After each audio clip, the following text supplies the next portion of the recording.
dalam surat Kahfi diterangkan, ketika orang kagum dengan Ashabul Kahfi yang bisa hidup tidur dalam keadaan hidup 309 tahun atau Masehinya 300 tahun, kalau Hijriahnya 309 tahun.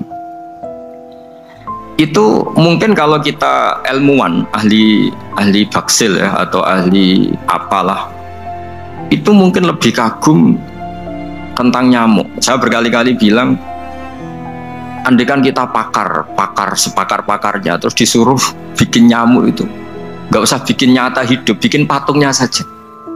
Nyamuk itu sekecil itu, kemudian punya jantung, jantungnya punya urat, uratnya punya kuman, kumannya juga punya urat. Bayangkan saja sudah tidak bisa. Sehingga ketika orang tak kagum sama Ashabul Kahfi, kata Allah, am hasibta anna ashabal kahfi warraqimi kanu min ayatina ajaba. Apa kamu kagum tentang Ashabul Kahfi dan batu-batu yang dipahat di situ? Bukankah dalam kekuasaan kami ada yang selalu menakjubkan? Artinya, andaikan kita ilmuwan tentang embriologi, tentang hewan, tentang kuman, mungkin cerita tentang nyamuk itu lebih dahsyat ketimbang tidurnya Ashabul Kahfi yang 309 tahun. Karena kemampuan Allah menciptakan nyamuk yang kecil, sangat kecil, super kecil, kemudian kecil itu ya punya jantung tentu lebih kecil lagi, belum uratnya jantung itu, belum nyamuk juga di dalamnya menyimpan calon-calon keturunannya, kayak apa kecilnya lagi. Nah, di sini Allah mengingatkan kita, innallaha la yastahi ayyadriba mathalam ma ba'udatan fama fawqaha. Allah tidak pernah malu jika dalam menunjukkan kekuasaannya Allah memberi contoh seekor nyamuk.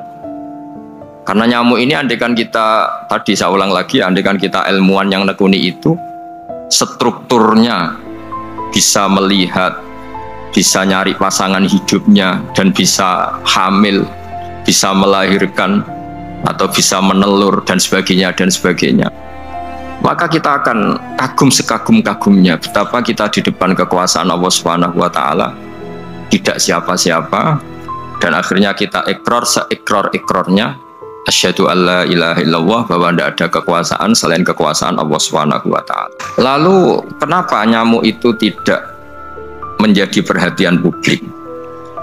Ternyata kita dibodohkan oleh kepentingan kita sendiri, karena dari awal kita nganggap nyamuk itu problem, penyakit.